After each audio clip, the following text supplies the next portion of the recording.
मैं मनोज लासी को खुली चुनौती देता हूं कि लासी ने कहा है कि आदरणीय श्रीकांत शिंदे केवल नारियल फोड़ते हैं और काम नहीं करते, लेकिन मेरे हिसाब से श्रीकांत शिंदे अब समर्थन उनको देना बंद कर देंगे, क्योंकि उन्होंने श्रीकांत शिंदे के ऊपर बहुत बड़ी टीका करी है। कालानी जी, आपने सस्ते फ्लैट नहीं दिए, सस्ती मौत दे दी आपने हमारे उल्लासनगर के वासियों को।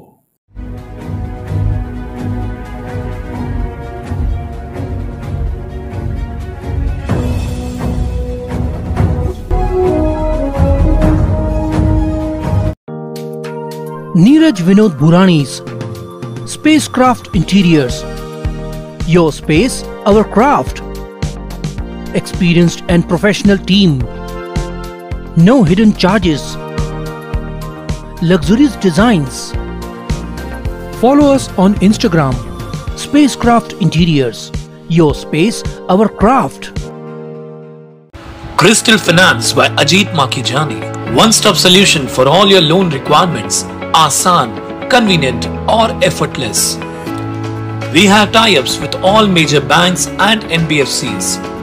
Business loan, mortgage loan, overdraft and cash credit facility. Instant approval, minimum interest rate and processing fees. Doorstep loan process. Call us today. Crystal Finance by Ajit Makijani. 9011 280000. आइए लेते हैं मुलाकात भारतीय जनता पार्टी के जिला के अध्यक्ष श्री प्रदीप रामचंदानी जी से। प्रदीप जी, भी हाल ही में आपके प्रदेश के अध्यक्ष का उल्लासनगर का दौरा था, बावन कुले साहब। उनके आने के बाद हमने मनोज लासी का इंटरव्यू किया। उस मनोज लासी ने आप पे कुछ गंभीर आरोप लगाते हुए साथ ही साथ में ऐसे कह दिया कि होना ऐसे चाहिए था, बावन कुले जी को ओमी कालानी से आके मिलना चाहिए था, कि बावन कुले जी को उल्लासनगर में आके ओमी कालानी का धन्यवाद करना चाहिए। क्या कहेंगे इस विषय के ऊपर? देखिए, सबसे बड़ी खुशी की बात यह है कि बावन कुले जी का प्रवास हुआ, भारतीय जनता पार्टी के अध्यक्ष का प्रवास हुआ, सफलता से प्रवास हुआ। उन्होंने करीबन 1044 लोगों से पूछा कि अगला प्रधानमंत्री कौन बनना चाहिए। सभी 1044 लोगों ने कहा कि प्रधानमंत्री नरेंद्र मोदी होना चाहिए। ये ऑन रिकॉर्ड है, पत्रकारों के सामने है। अब रही बात, पता नहीं कौन सी पार्टी के प्रवक्ता हैं, टीओके के हैं, तो आपको मैं क्या कहूं, राष्ट्रवादी के प्रवक्ता या टीम ओमी कालानी प्रवक्ता? आप राष्ट्रवादी कांग्रेस पार्टी के प्रवक्ता और टीम ओमी कालानी प्रवक्ता दोनों मुझे कह सकते हैं। दोनों का उन्होंने कहा राष्ट्रवादी शरद पवार गुट के हैं या राष्ट्रवादी अपना अजीत पवार के गुट के हैं या एक नाथ शिंदे की शिंदे गट के छुपे हुए कौन से प्रवक्ता हैं, मुझे पता नहीं। बहुत ही कंफ्यूजन है किसके प्रवक्ता है, क्योंकि इससे पहले जो प्रवक्ता था उसके ऊपर 306 का आरोप लगा और वो जेल यात्रा कर छूटा है। शायद वह अभी लोगों के सामने नहीं आ रहा है, क्योंकि लोगों को लगेगा कि ताज़ा अपराधी कैसे प्रवक्ता होगा। इसीलिए शायद इन्होंने प्रवक्ता का जो मुखौटा है वो उन्होंने बदल दिया है। लेकिन अच्छा है बदलना चाहिए। जो उन्होंने बातें बोली उसके सविस्तार लोगों को उसका उत्तर भी देना चाहिए। उन्होंने क्या कहा कि ओमी कालानी का धन्यवाद करना चाहिए कि उन्होंने भारतीय जनता पार्टी का महापौर बनाया। मैं पूछना चाहता हूँ कि सबसे बड़ी बात क्या है कि भारतीय जनता पार्टी के पास ओमी आए, उन्होंने कमल के फूल पे चुनाव पे लड़े, तो ज़रूरत उनको थी कि हमको थी? हमारी ज़रूरत होती तो हम उनके चिन्ह पे कौन सी पार्टी पे थे पता नहीं। ये तो हमेशा बदलते रहते हैं, क्योंकि अपराधी लोग जो होते हैं, जिनका अपराध की राजनीति करना होता है, उनका सत्ता के साथ जुड़ना ज़रूरी होता है, मजबूरी होती है। अगर उस वक्त वो नहीं जुड़ते तो हो सकता है कि उनके जो आइकॉन हैं वो भी जेल यात्रा करते रहे। वो अपनी मजबूरी के वजह से आए, हमको इनकी ज़रूरत नहीं थी। जब चले गए तो भी अपनी मजबूरी के वजह से अपने जाने का कारण तो होता कि आपने उनकी टिकट काटी। टिकट उनकी कैसे काटी? अगर टिकट काटी होती, ये तो ऐसा कौन बोल सकता है कि भारतीय जनता पार्टी की टिकट देने का तो अधिकार ऊपर जो केंद्र में बैठे लोगों का है। अगर सही मायने में टिकट नहीं मिली तो हमारी अगर पार्टी का कार्यकर्ता होता तो बराबर काम करता।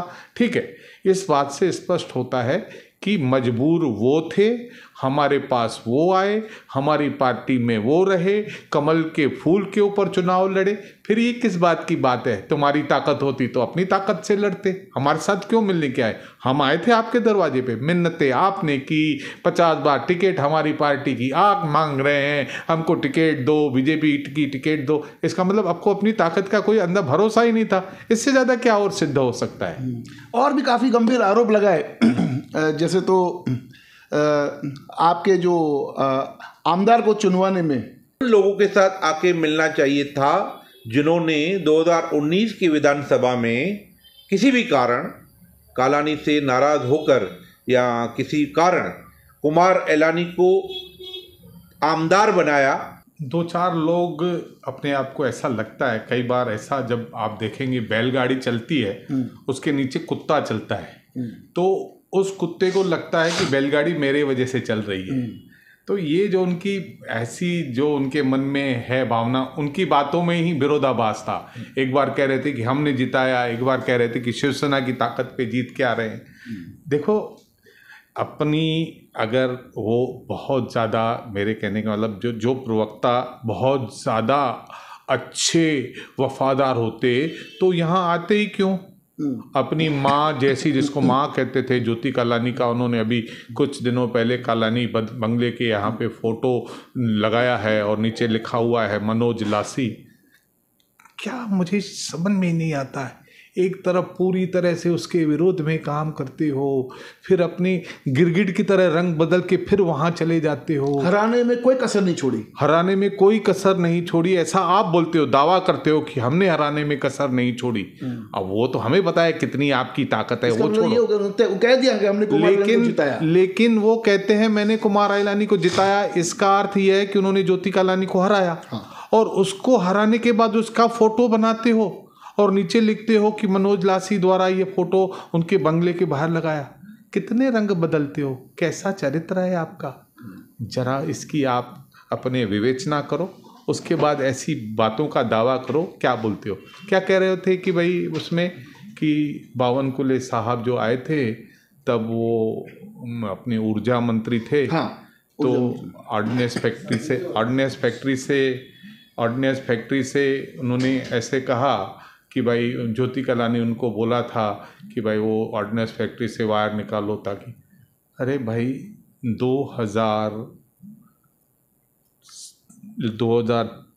1999 से लेके 2009 तक करीबन 19 वर्ष पप्पू कालानी विधायक थे। सही। तो हमने मना किया था कि आप वो ऑर्डिनेंस फैक्ट्री से मत कराओ। 19 साल लगातार पप्पू कालानी विधायक थे, तब आप सत्ता में थे, तब क्यों नहीं याद आया? नहीं, उसमें 10 साल तो जेल में थे। चलो जेल में थे, लेकिन तब बिजली कितनी जाती थी? लोड शेडिंग 4-4 घंटे होती थी, 4-4 घंटे। आरोप आपके ऊपर है कि भाई आपने अगर उस टाइम पे अगर ज्योति भाभी का अगर कहा माना होता, यानी बावनकुले साहब ने, तो ये लोड शेडिंग की समस्या आज नहीं होती शहर के अंदर। मुझे पता है कि आज भी लोड शेडिंग उल्लासनगर में 0 है।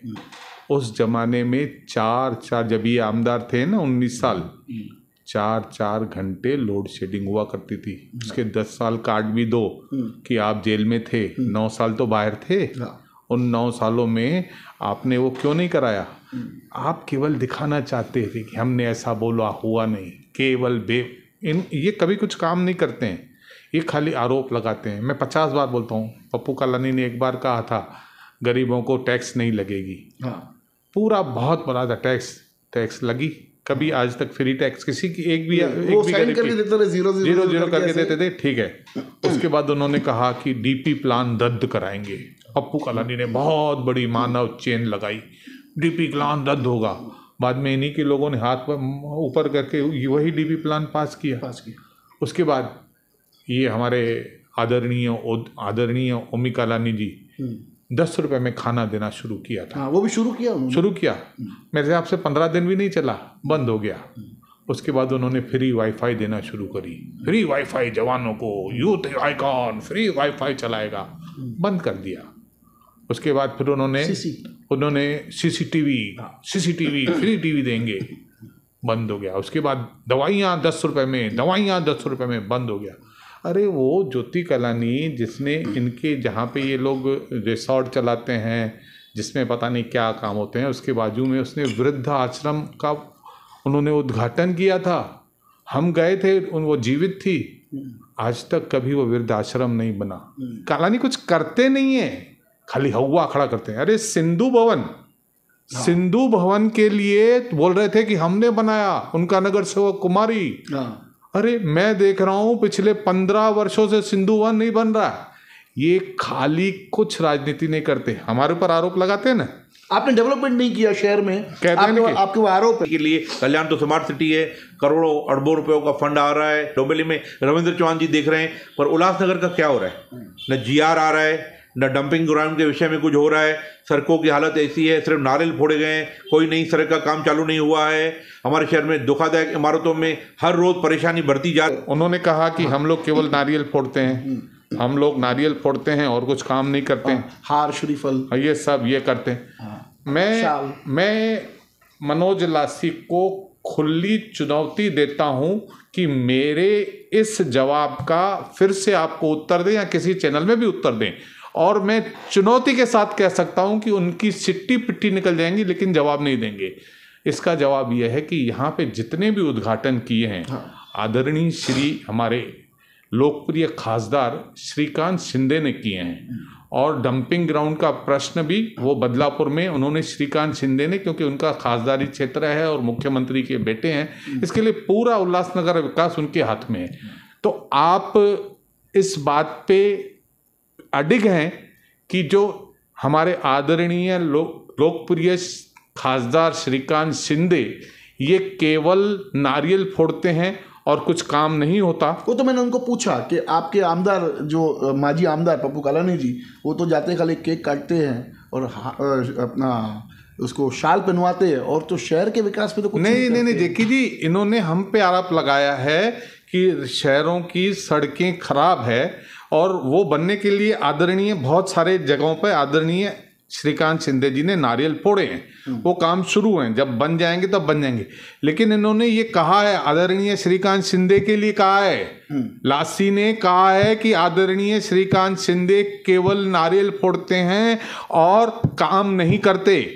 इस बात पर अगर अडिग है, क्योंकि मुझे अंदर की जानकारी है कि ये पूरे दिन जाके श्रीकांत शिंदे के दरबार में नतमस्तक होते हैं कि हमें अपने अपराधी गतिविधियों से बचाओ। फिर ये विरोधाभास कैसे कर सकते हैं कि एक तरफ कहेंगे कि श्रीकांत शिंदे केवल नारियल फोड़ता है, काम नहीं होते, डंपिंग ग्राउंड का काम वो नहीं कर रहा है। स्पष्ट करो कि क्या आप श्रीकांत शिंदे के लिए ये बातें कह रहे हो, और 8 दिन के अंदर आपने यह बातों का स्पष्टीकरण नहीं दिया, तो इसका मतलब आपका विरोध केवल मात्र झूठा है, आप काम नहीं करते हो। कालानी परिवार झूठा है, और कालानी परिवार केवल इसीलिए राजनीति करता है, अपराध को बढ़ाने की राजनीति करता है, अपराधियों को पालने की राजनीति करता है, और बाकी कुछ करता नहीं है। और अगर ये इन्होंने स्पष्टीकरण दे दिया कि मेरे खासदार, हमारे कार्य सम्राट खासदार, उन्होंने उल्लासनगर के लिए बहुत सारा फंड दिया है और आगे भी देंगे, उन्होंने कहा है, उनके ऊपर अगर उन्होंने उंगली उठाई है तो इन्होंने स्पष्टीकरण देना चाहिए। दोनों बातें नहीं हो सकती है। एक तरफ आप उनके बंगले में जाकर बैठते और समर्थन की बात करते हो, हमें बचाओ, हमें अपने आपराधिक गतिविधियों से बचाओ, दूसरी तरफ उनके ऊपर आरोप लगाओगे, दोनों बातें एक साथ नहीं होगी। विरोध करना है तो खुला विरोध करो। अभी देखिए ना, अभी जैसे मनोज लासी ने विरोध किया, उलट एक या 2 दिनों के अंदर ही कमलेश निकम जो प्रवक्ता है राष्ट्रवादी कांग्रेस पार्टी कालानी घाट के, उन्होंने तो बड़ी तारीफें कर दी। तो ये बात समझ में नहीं आ रही, मतलब क्या कमलेश निकम ने इनका इंटरव्यू देके उनको कवर किया या क्या माजरा क्या? ये मतलब एक खिलाफ बात कर रहा है, एक पक्ष में बात कर रहा है। आपस में तालमेल कहीं ना कहीं कमजोरी है इनकी। मुझे पता नहीं कमलेश निकलम ने आपके इस पे कहा, मेरे इस पे नहीं कहा, एक निजी चैनल पे कहा। उसमें उन्होंने श्रीकांत शिंदे की बुरी बुरी तारीफ की। क्योंकि श्रीकांत शिंदे के पास स्वयं कमलेश जी और ओमी कालानी जी हमेशा उनके दरबार में जाते हैं और किए हुए जो उनके अपराध हैं उनमें हमेशा उनको राजनीतिक हाथ उनके सर पे रहा रहे, उसके बदले में वो भी उनको राजनीतिक मदद करेंगे, ऐसी अंदर की बात हमें समझ में आती है। साठगांठ ऐसी हमें समझ में आती है। हाँ। क्योंकि हम देख रहे हैं कई चीज़ों में उनको वो समर्थन मिलता है। हाँ। लेकिन मेरे हिसाब से श्रीकांत शिंदे अब समर्थन उनको देना बंद कर देंगे, क्योंकि उन्होंने श्रीकांत शिंदे के ऊपर बहुत बड़ी टीका करी है। हाँ। उन्होंने कहा है कि ये केवल नारियल फोड़ते हैं, डंपिंग ग्राउंड का सवाल ये नहीं हटाते, शहर की सत्यानाश श्रीकांत शिंदे ने कर दिए, ऐसे मनोज लासी ने आरोप लगाया है। अब मैं श्रीकांत शिंदे जी से पूछूंगा कि ऐसे व्यक्तियों को जो हमारी सरकार के ऊपर टीका टिप्पणी करे, इनको मदद करनी चाहिए, ऐसे अपराधियों को मदद नहीं करनी चाहिए। मैं उनसे, हमारे खासदार से आग्रह करूंगा। जाते जाते एक सवाल प्रदीप जी, एक सवाल ऐसा था कि अभी भी हाल ही में एक निजी चैनल के अंदर आपके आमदार ने एक छोटा स्टेटमेंट, ये पब्लिक की डिमांड आपसे सवाल पूछने के लिए, कि ऐसा था कि भाई वहाँ पर हमने ये अपना वैन बंद कराई, टोइंग वैन, और फिर अभी वापस शुरू करने की बात कर रहे हैं। और आपके आमदार ने ये भी कहा कि पुलिस जो कांस्टेबल्स है वो 6-6 लोगों को जगह एक टोली बना के कहीं ना कहीं खड़े होते हैं, वहाँ पे कलेक्शन करते हैं। तो कहीं ना कहीं यहाँ पे नहीं दिख रहा है कि यहाँ पर भारतीय जनता पार्टी का नेतृत्व कमजोर नजर आ रहा है। आमदार की एक पकड़ जो पुलिस डिपार्टमेंट में होनी चाहिए वो नहीं है। उन्होंने इतना तक कह दिया कि मैं इनके खिलाफ आंदोलन कर दूंगा। क्या कहेंगे इस विषय के ऊपर? देखिए, ये बात मैंने देखी नहीं है, सुनी नहीं है। मैं इसकी जांच समझ लेता हूँ क्या कहा। हाँ। उसके बाद इसके ऊपर प्रतिक्रिया देना ठीक रहेगा। हाँ। लेकिन दूसरी एक बात मैं कहूँगा। बताइए ना सर। आपको धन्यवाद है कि आप जब इंटरव्यू ले रहे थे मनोज लासी का जी, उनको आपने एक बात कही थी कि जीआर की ज़रूरत ही नहीं पड़ती अगर अनधिकृत बांधकाम नहीं होते। हाँ। और ये जीआर की जरूरत, ये उस वक्त आपके पापों की सजा, कालानी परिवार के पापों की सजा गरीब जनता भुगत रही है। कहते हैं कि बहुत एक कहावत है, गलती जो करती है वो खता से होती है और उसकी सजा सदियां भुगतते हैं। उस खता से उस वक्त आप लोगों की गलती के वजह से आज जीआर लाने की ज़रूरत पड़ती है। उसका जवाब उन्होंने बहुत क्या दिया पता है? उन्होंने कहा कि उस वक्त सस्ते फ्लैट देने की ज़रूरत थी लोगों को। लोग बैरक में रहते थे, उनको सस्ते फ्लैट देने थे। तो मैं कहूँगा मनोज लासी जी, कालानी जी, आपने सस्ते फ्लैट नहीं दिए, सस्ती मौत दे दी आपने हमारे उल्लासनगर के वासियों को। उस वक्त की आपकी जो गलतियां हैं उसकी सज़ा पूरा शहर भुगत रहा है। आज जो भी समृद्ध व्यक्ति है वो उल्लासनगर में रहना नहीं चाहता, क्योंकि जिस तरह से आनंद फानन में आपने इस तरह से शहर को, आपकी गलतियां थी कि पूरे शहर को कंक्रीटिंग जंगल बना दिया। ठीक है, लेकिन उसके बाद आप उसको जस्टिफाई कर रहे हो कि हमने उस वक्त सस्ते फ्लैट दिए। तो मैं कहता हूं सस्ते फ्लैट नहीं, आपने सस्ती मौत दी है। और क्या कहेंगे इस विषय के ऊपर, जो इन्होंने जो आपके पार्टी को इतना टीका टिप्पणी की है, तो क्या आखिर मतलब ऐसा क्यों, यानी आपके साथ में रह के भी फिर आपको छोड़ के वापस फिर आपके ऊपर टीका टिप्पणी, और इस सभी के अंदर साल में तुम पप्पू कलानी की जूती में पाँव नहीं डाल सके हो, तुम बन नहीं सकते हो। नरेंद्र राजानी से लेके, कुमार लानी से लेके, प्रदीप रामचंद्र से लेके, एक जितके भी नाम लूँ सब उन्होंने आपका नाम लिया, आमदार का नाम लिया, कुमार लानी का, राजानी साहब का लिया, इन सब का नाम लिया। लेकिन कहीं ना कहीं एक नेता छूटा हुआ नजर आया मुझे। कहीं ना कहीं ऐसे देखने को आ रहा है कि आपस में इनकी अच्छी दोस्ताना, अच्छा रिलेशन। आपके पहले जिला के अध्यक्ष श्री जमुना दास पुरस्वानी जी, क्या कहेंगे? देखिए, ऐसा नहीं है। वो जमनू पुरस्वानी बहुत अच्छा व्यक्तिमत्व है, वो उनके साथ नहीं जुड़ेगा। लेकिन इन्होंने ये टीका टिप्पणी क्या करी कि कौन सा नेतृत्व है हमारे पास। तो ये बता रहे हैं कि हमारे पास एक ही नेतृत्व है, पप्पू कलानी। और पप्पू कलानी बाइज्जत बरी हो चुके हैं। सफ़ेद झूठ बोल रहे हैं। अगर बाइज्जत बरी हो गए होंगे ना पप्पू कलानी, तो यह बात सत्य नहीं है।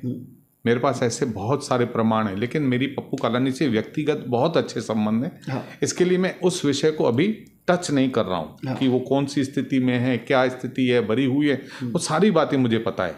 लेकिन क्योंकि वह आज उस उम्र के पड़ाव में है, उनके ऊपर मेरे जैसे सुलझे हुए व्यक्तित्व ने उनके ऊपर टिप्पणी नहीं करनी है। लेकिन उन्होंने क्या कहा कि हमारा कैंडिडेट कौन होगा, ओमी कालानी होगा, ठीक है। तो इनका कहना है कि ओमी कालानी बहुत अच्छा नेतृत्व है। आप एक बार दिखाते हो कि ओमी कालानी नेतृत्व करेगा और पप्पू कालानी हमारा कौन है, स्टार कैंपेनर है। तो इसका मतलब आप चेहरा बाप का दिखाओगे और परोसोगे बेटे को। थोड़े दिन पहले कह रहे थे कि भाई जिला अध्यक्ष जो है हमारी, उन्होंने कहा कि पंचम कालानी है। बराबर।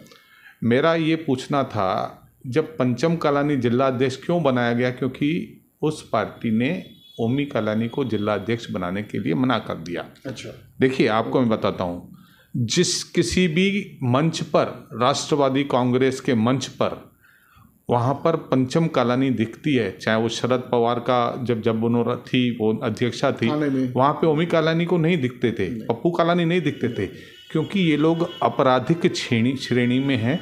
इनको कोई भी पार्टी अपना नहीं मानती, इनको अछूत मानती हैं। और अगर ओमी कालानी इस शहर के आमदार के अगले प्रत्याशी हैं, तो इससे बड़ा मेरे हिसाब से शहर का दुर्भाग्य नहीं हो सकता।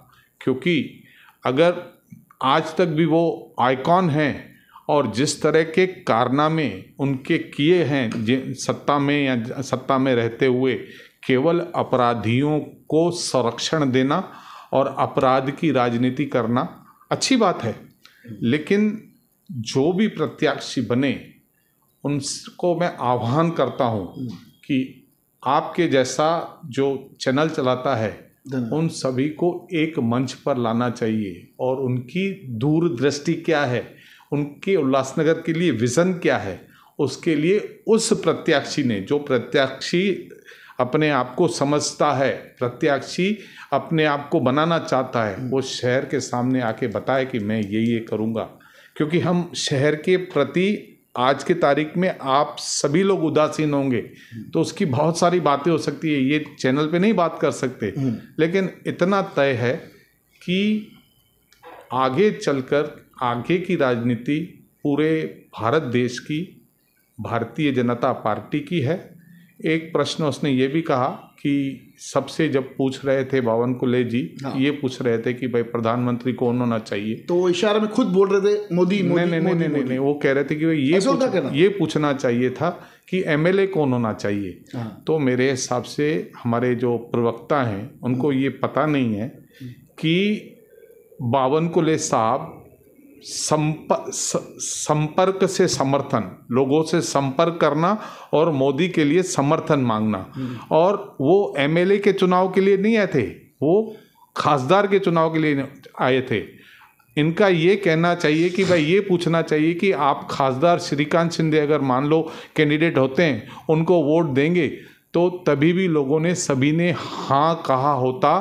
क्योंकि श्रीकांत शिंदे को अगर उल्लासनगर की जनता वोट देती है, इसका अर्थ मोदी को वोट देती है। तो इनको ये भी समझ नहीं है कि हम आए हैं मोदी के चुनाव के लिए, लोकसभा प्रवास था, उसमें हम यही पूछेंगे ना कि सांसद कौन होगा, कि आमदार कौन होगा।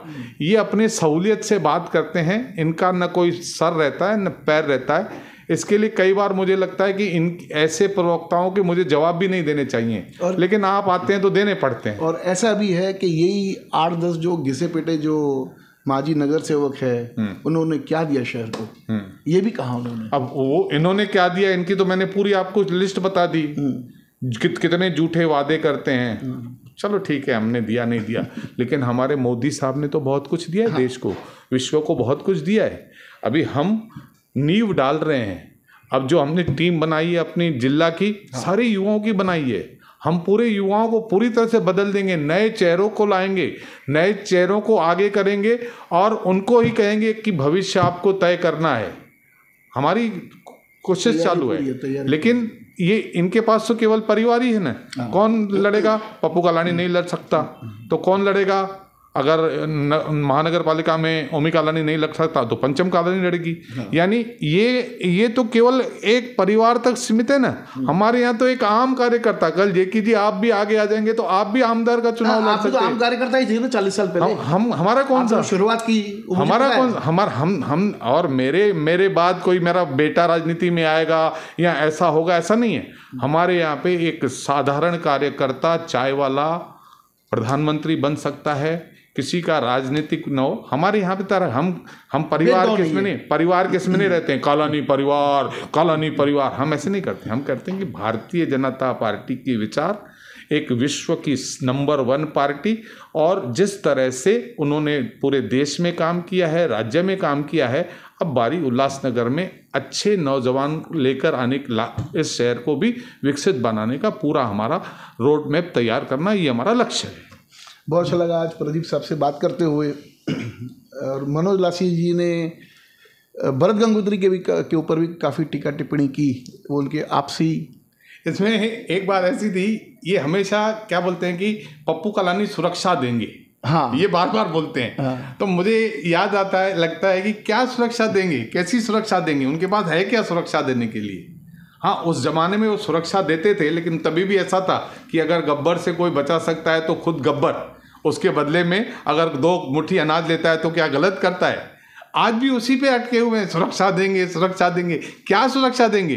पप्पू कालानी को खुद को, पप्पू कालानी और कालानी के परिवार को खुद सुरक्षा की आवश्यकता है। सबसे पहला क्राइम बंद करवा दें, हाँ। तो सुरक्षा खुद ही हो जाएगी शहरवासियों के लिए। क्या तो क्राइम पे तो कहीं ना कहीं कंट्रोल नहीं है। अरे क्राइम तो शुरू ही उन्हीं के बंगले से शुरू होता है, खत्म भी वही होता है। मैं तो उनको खुला आह्वान करता हूं कि आपराधिक राजनीति छोड़ के आओ, एक मंच पर आओ। पप्पू कालानी मेरे बहुत अच्छे संबंध है, मैं उनका आदर भी करता हूं। मैं उनको कहता हूं कि आप इन राजनीति से निकलो, खुले मंच पर आओ, शहर के लिए मिलकर काम करेंगे। अगर ऐसा कुछ माहौल बने, हाँ, राष्ट्रवादी कांग्रेस पार्टी के प्रवक्ता मनोज लासी अगर कहें कि एक दूबदू यानी एक ओपन डिबेट हो जाए मेरे चैनल पे, तो आप रेडी हैं इसके लिए? बिल्कुल, हम तैयार हैं और मैं इंतजार कर रहा हूं। इससे पहले आपने एक बार कार्यक्रम रखा था, लेकिन उसमें भागा उन्हीं का प्रवक्ता था, मैं नहीं भागा था। आप तो बैठे थे, लेकिन वो 1 घंटा लेट आए क्योंकि बारिश की उन्होंने वो तकलीफ बताई। लेकिन एक और बार Manoj ji, you are most welcome debate के लिए, ओपन चर्चा मेरे चैनल के ऊपर प्रदीप रामचंद्रनी के साथ। उन्होंने आपको ओपन चैलेंज किया है। अगर इस चैलेंज को आप स्वीकारते हैं तो ज़रूर आने वाले दिनों में आप सभी शहरवासी देखोगे कि कैसे एक भारतीय जनता पार्टी का तेज तर्रार अध्यक्ष और एक तेज तर्रार प्रवक्ता के बीच में क्या बातें होती है। धन्यवाद, देखते रहिए फिर सुबह की न्यूज़ चैनल।